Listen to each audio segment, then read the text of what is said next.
The city was alive in its usual rhythm, polished cars streaming through the glowing streets, laughter echoing from rooftop terraces, and the hum of luxury humming beneath the skyline.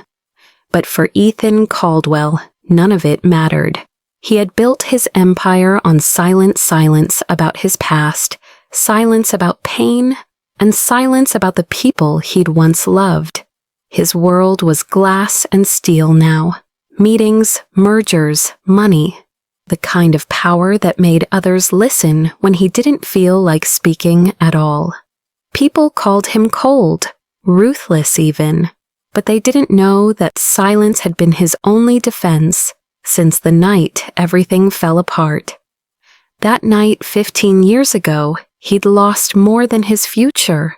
He'd lost himself. Ethan rarely let his thoughts wander back there, but sometimes in the stillness of his penthouse, he'd see her face a girl with a laugh like spring rain and eyes that believed in him when he didn't deserve it. Her name had been Lily, and she'd been the only person who had ever called him home. He'd left her because he thought he had to, because ambition whispered louder than love, because back then he believed success could heal what loss had broken. But success had done the opposite. It had polished the emptiness until it gleamed. He hadn't seen Lily since that night, hadn't wanted to.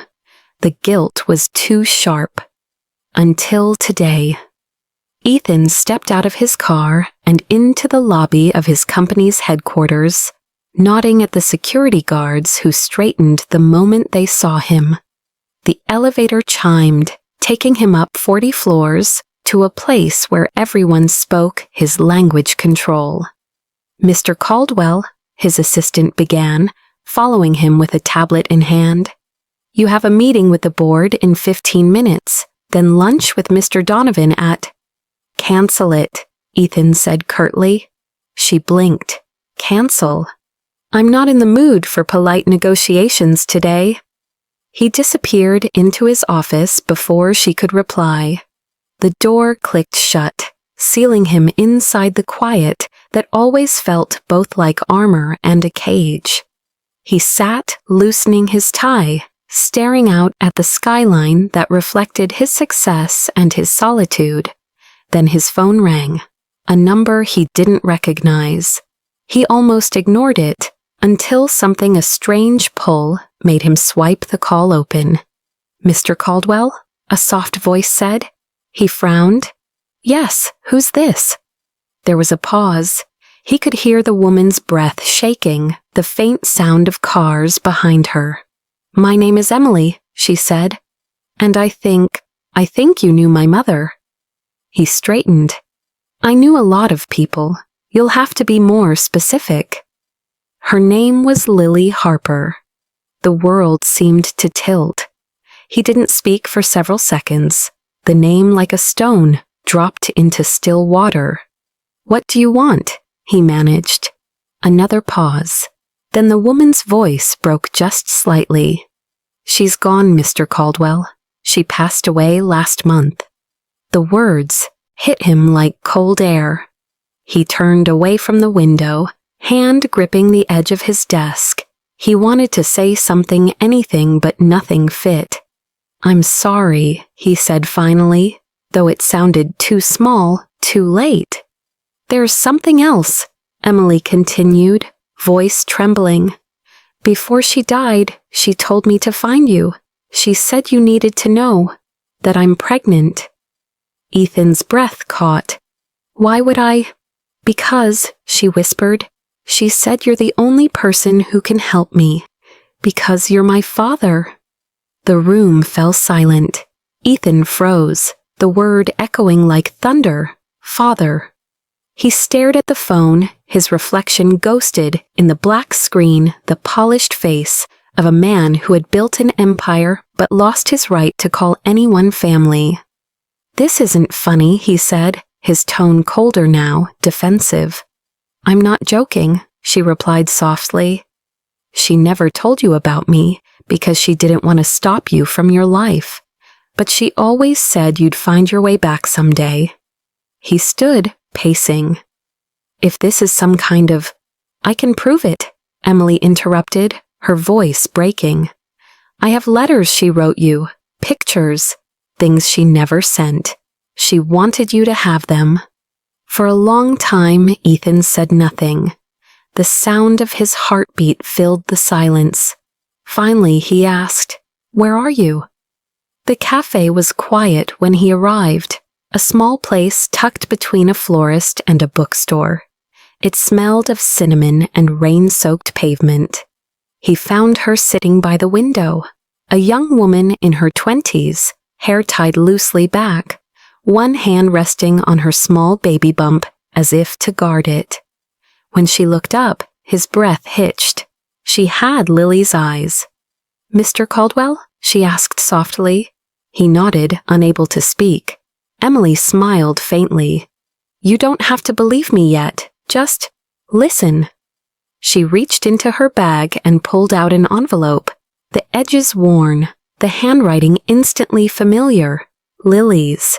He took it with trembling fingers, staring at the slanted letters that once wrote love like poetry.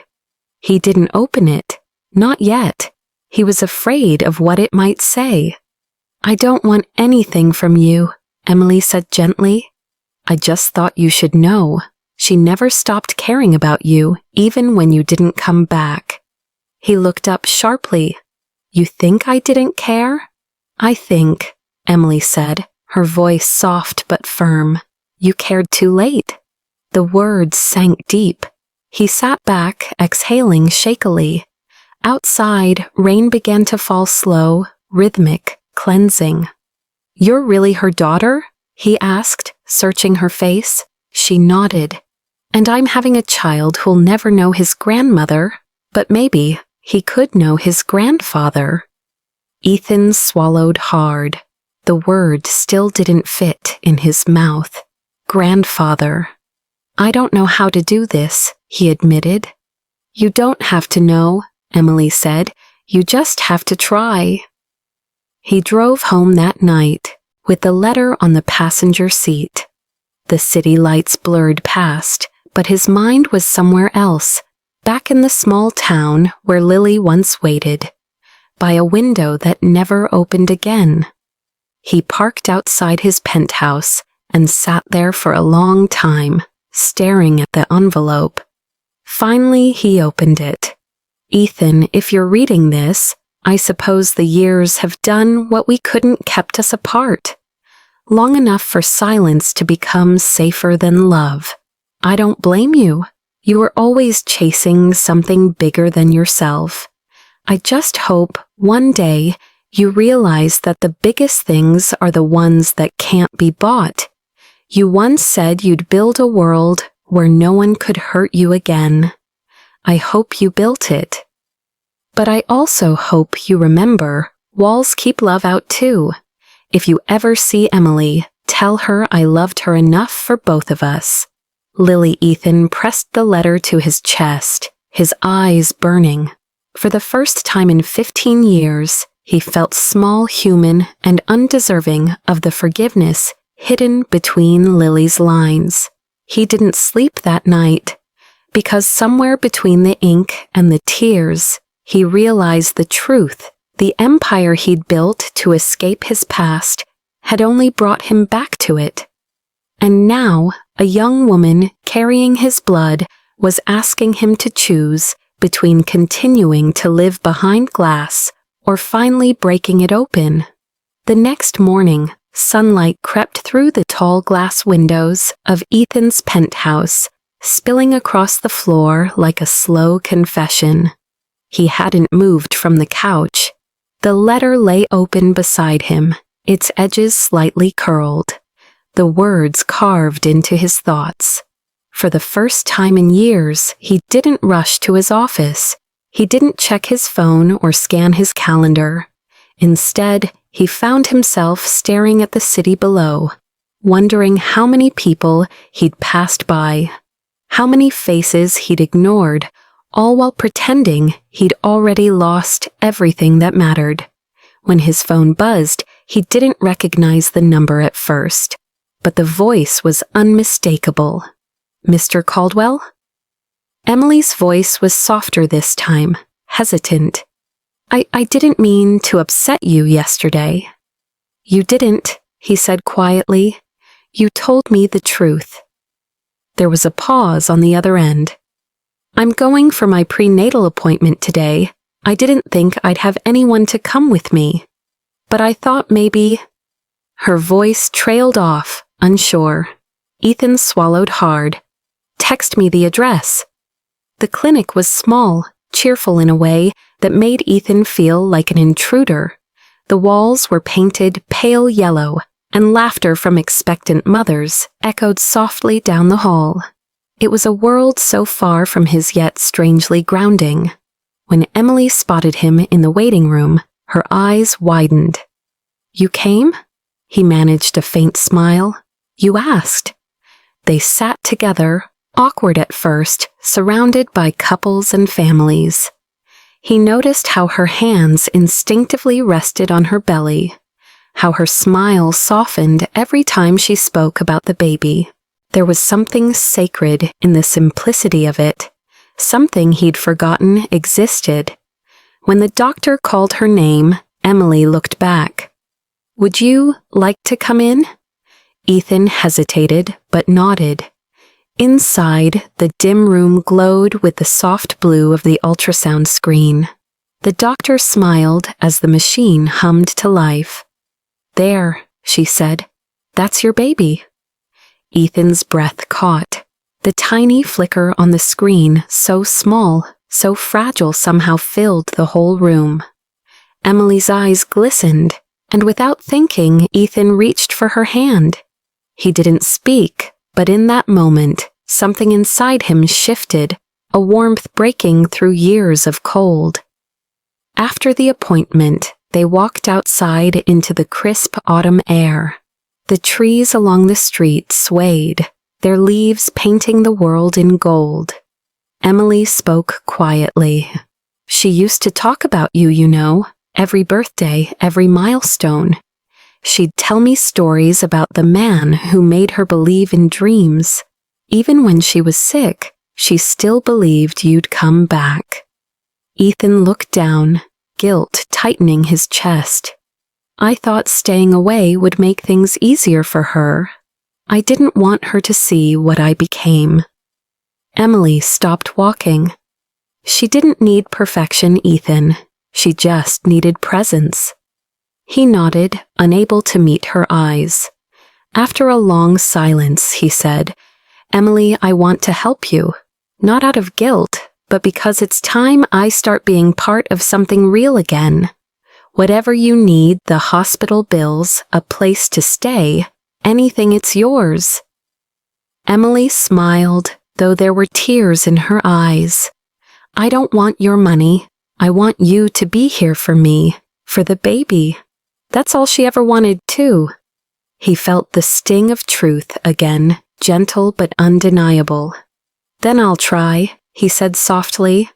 I don't know how yet, but I'll try. Over the next weeks, Ethan began to appear in places he never thought he'd be. Grocery stores, doctor's offices, baby supply aisles. His assistants whispered about his absences, but he didn't care. He spent his evenings with Emily, helping her build the nursery in her small apartment. The man who once signed deals worth billions now struggled to assemble a crib, and somehow it made him feel alive. They laughed together, awkwardly at first, then freely. Emily's warmth reminded him of Lily, but it also reminded him of something else. Redemption wasn't found in erasing the past, but in rewriting what came after. One evening, as they painted the walls a gentle shade of blue, Emily turned to him and said, You know, Mom always said the world gave you everything but peace. I think she'd be happy to see you now. Ethan smiled faintly. Peace feels unfamiliar, but maybe that's a good sign. The baby shower was small, just a few of Emily's friends, laughter, and too many cupcakes. When she asked him to say something, Ethan froze for a moment. He wasn't a man of speeches, but then he looked around at the faces filled with joy, at the small life waiting to enter the world, and he spoke from the place he'd kept locked for too long. "I spent most of my life chasing success," he began. "I thought if I built something big enough, I could hide behind it. But nothing I've built has ever felt as real as sitting beside Emily during that ultrasound. It reminded me that life isn't about what you leave behind, it's about who you show up for while you're here." The room fell quiet, soft tears glistening in a few eyes. Emily reached out, squeezing his hand. "Thank you," she whispered, and for the first time, Ethan didn't feel the weight of guilt, only gratitude. Months later, he stood in a hospital room, his heart racing faster than it ever had in any boardroom. Emily's cries echoed down the hallway, and time seemed to slow. Then came the sound, the soft new cry of a baby, meeting the world. When the nurse handed the tiny boy to Emily, she smiled weakly through her tears. "Would you like to hold him?" Ethan hesitated, hands trembling, unsure, afraid. But when he finally took the child into his arms, something inside him broke open gently, beautifully. The baby blinked up at him, small fingers curling around one of his. Ethan laughed softly, his throat tight. "Hey there, little one," he whispered. "I'm your grandpa." Emily smiled. Mom would have loved that. He looked at her, tears in his eyes. "She's here," he said quietly. "In him, in you, in this moment." The baby cooed, and Ethan felt peace, not the kind that came from control or success, but the kind that came from surrender. Outside, dawn began to break, painting the sky in soft gold. For the first time in years, Ethan Caldwell didn't feel like a man running from his past. He felt like a man finally coming home. And as he stood there, holding the future in his arms, he finally understood what Lily meant all those years ago. That walls may protect you, but love is what saves you. He smiled through quiet tears, whispering to the child in his arms, "You don't have to know the whole story yet. Just know this, I almost missed the best part of it.